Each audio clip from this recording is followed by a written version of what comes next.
So like every now and then when I sit and I chill with people, like I'll just tell like stories and stuff like that of just encounters or whatever like I had, like Hollywood type kind of stuff. So like if you haven't been around me in a hot little minute, you probably haven't heard something. So I'm like, it would be cool probably if I sat down and I really just recorded these like stories out and just set them, because I'm getting up there in the age and that mind starts.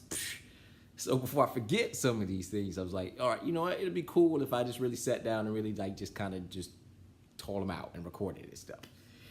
So so I wanted to get into, oh, and granted, now these Hollywood stories ain't Charlie Murphy. Me going out and throwing hands with like, Rick James, or me like putting Cat Williams in a chokehold for a bag of Doritos or something like that. So I don't think it gets that. No, I don't think I got nothing to. I don't know. I think, but I wanted to get into at least the first thing that happened when I was. I mean, I was only there for maybe like a few. I had to be only like 2-3 months. I was there, and it was weekend, and dude I know from college hits me up, and he was just like, hey man, I know I got a friend of mine, she's an assistant, and they need help for this birthday party. They pay for a few $100. Do you want to come help out? I mean, it was the weekend, it was Saturday, a few $100. Pfft, heck yeah. Rent's due. So I at the time was living in Woodland Hills, and Woodland Hills is in San Fernando Valley, or the Valley, but it's far west Valley. It's literally right next to Calabasas, out that way. And where I had to go to the house was even more further west to Westeros. So I get up and I go, and when I get there, they were like, hey, remember how I told you he was a guy, he needs some help? He was like, it's F. Gary Gray. I was like, wait, the director? So if you don't know F. Gary Gray, he directed The First Friday. He was actually in The First Friday, a little cameo. He was the dude who's like, it ain't even wet over there, to Ezel. That's him. The Italian Job, Straight Outta Compton, and of course, the Men in Black movie that's coming out soon. I can't say of course because some of y'all don't know he directed the Men in Black movie coming out. But that. So I get to his house, and I get up there and I get out and I go inside, and he comes downstairs and stuff like that, introduce himself, me, cool cat, and he just hands me these keys to this Escalade. It was like, I need you to basically just drive this car or this truck and pick people up from the bottom. I don't want nobody parking up at the top here at my house in the hill. He's like, I want everybody to park down there because there ain't enough room up here. Just have them park down there. You'll be down there. You pick up as many you can, bring them to the top, go back down. Easy job. No, I'm like, no, I can do this. No worries. So as I start, like, people start coming and stuff like that. Like, it was a good amount of people that you don't know their name, but you can recognize them from shows. It was a bit of them. Like one was, I'm hoping I'm saying this dude's name right, Affion Crockett. If you don't know Affion was in, if you saw Soul Man with Samuel Jackson and Bernie Mac. He was the light-skinned dude that they twisted his arm and he was beating up on a girl or whatever like that. That's him. He also has some, I forgot what some of the other stuff that he's, he was also in that last Marlon Wayne's scary movie thing. Yeah, look him up. So cool cat, picking people up like him, bring him up to the top, picking people up, bring him to the top, all that great stuff like that. So it was cool. I mean, it was a good thing. You have nothing else to do. So as I'm doing that for a hot little minute, Gary was just like, hey man, he's like, I want you to get something to eat. So you get something to eat. I say, no, not yet. He's like, oh yeah, man. He's like, yeah, take a break. They got this and stuff. Let somebody else drive. He's like, you know what? Until the other person come back, take over the little booth thing, and then come get something to eat. So I'm like, all right, cool. So the little booth thing was just that when people were getting there and being dropped off, he had them sign a waiver, not blaming this dude. He had people signing a waiver saying that if you get hurt, you can't sue me for, getting hurt on my property. And, and everybody's doing this, taking a picture of their ID on his little iPad, everything. So as I'm there, the thing was, nobody drives up to the top. So as I'm there, like this white Range Rover comes up to the top, and I'm just like, oh, I was like, oh man, who let the Range Rover up? I was just like, hey, wasn't me. I'm about to go on break. I hit straight worker mode. I'm about to go on break. Wasn't me. But as the Range Rover was like riding by, like I kind of just do this thing where I'm just walking by to see like, who the hell is this? Just getting brave, just coming by with their Range Rover. So as the Range Rover come, like all of a sudden I just get like deer in the headlights, where it was just like it was Dr. Dre. Like, no, the Dr. Dre. And as he's like riding by like this, like he just, just cheesing the whole time. And you see like all just blinging out. And you just see him just ride by. So I had nothing to do, did the headlights just like this. And as he rode through, can't say nothing to Dr. Dre. I'm like, what am I supposed to say? Excuse me, Mr. Doctor, sir. You need to park down at the hill. So he goes through, hey, if nobody ain't come back and yelling, and hey, whatever. So the other person comes or whatever like that and takes over, and I go in and I go grab some food.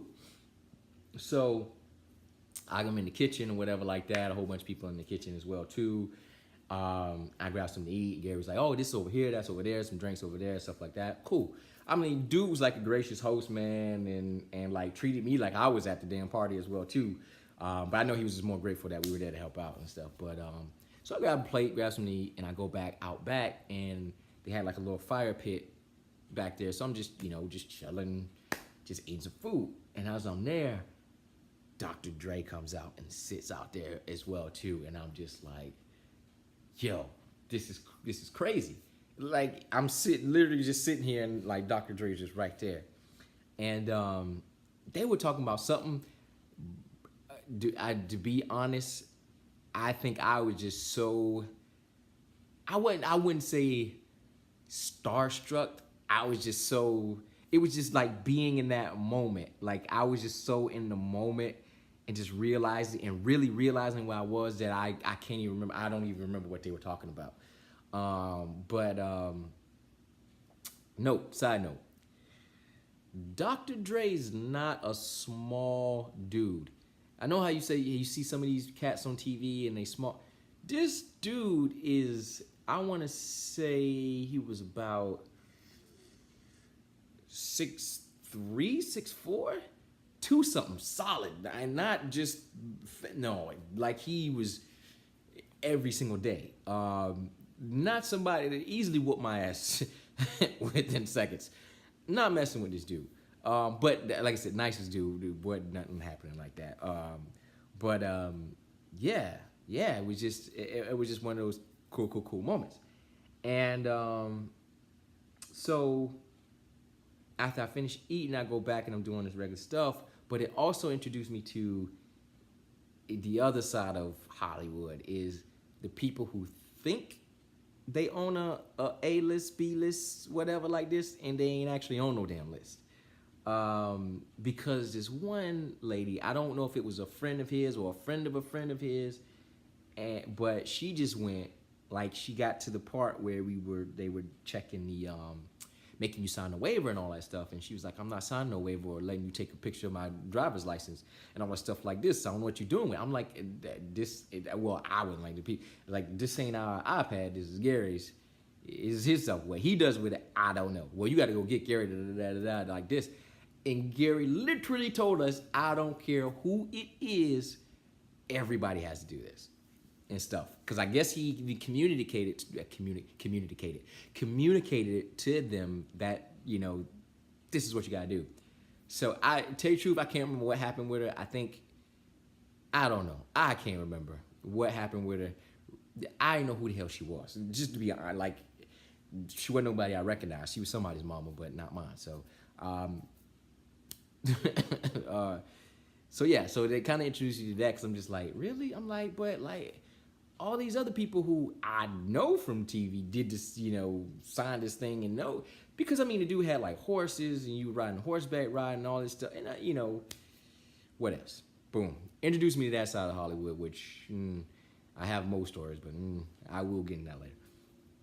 So with that and stuff, but to think about it, that was my first production, like from a production company. That was my first paycheck from a production, was F. Gary Grace, from the director F. Gary Grace. So that was actually my first paycheck I got was actually from him, because of course he has his own company and stuff, and that's where he wrote his checks out and stuff like that out to us from there and stuff. So yeah, pretty much we stayed the whole night till everybody was gone and stuff like that, man. He appreciated everything and stuff. It was cool.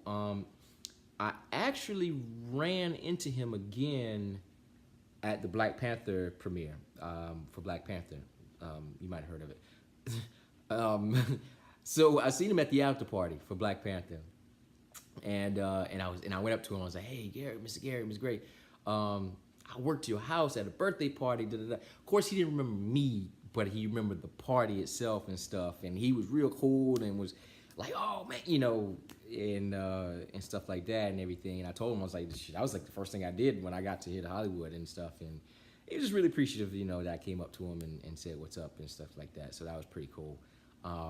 Black Panther after party story will be in a different one of these. So chillax. But that,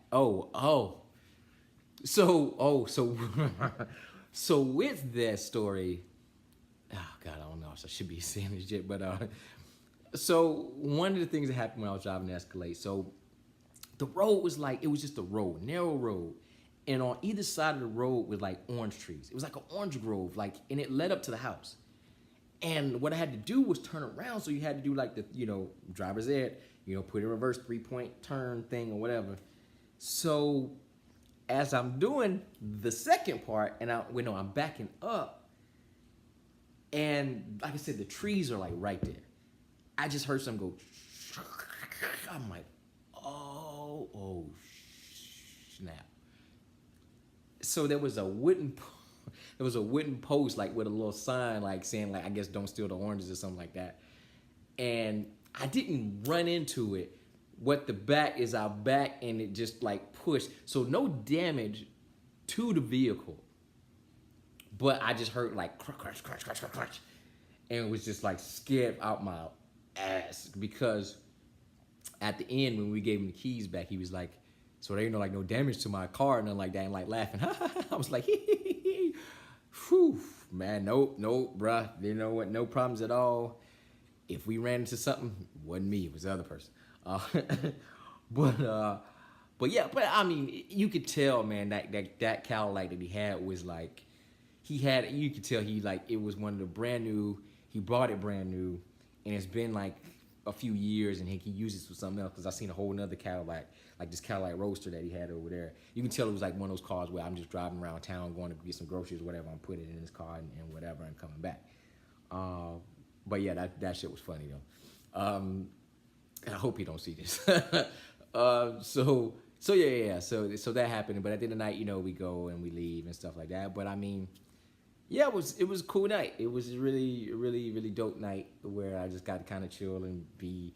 Oh, and the other thing is, while we were there, I heard some people talking, and I heard this dude say, "Oh man, I just got off the phone with such and such." Yeah, man. They said, "I don't know," but he's like, "Yeah, I think Will and Jada on their way," and not me thinking about it, because it didn't hit me, because like I said, it was only like months, only been in there for like LA in months, so it didn't hit me what Will and Jada actually meant at the time, until I kind of walked away, and I'm like, the Smiths, like, the Smiths shouldn't be up in this piece.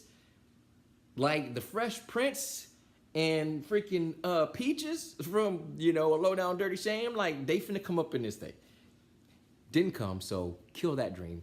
But you know, I probably would have lost it if I had like that kind of access to where, you know, I'm at the fire pit sitting in Will and Jada's at this motherfucking, you know, so, but didn't happen. Killed my dreams, so whatevs. So yeah, but that was that. I'll think of what the next story is, because trust me, there's plenty of them, and I'll dish them out, cut them up and dish them out. Thanks for listening to this one. Peace.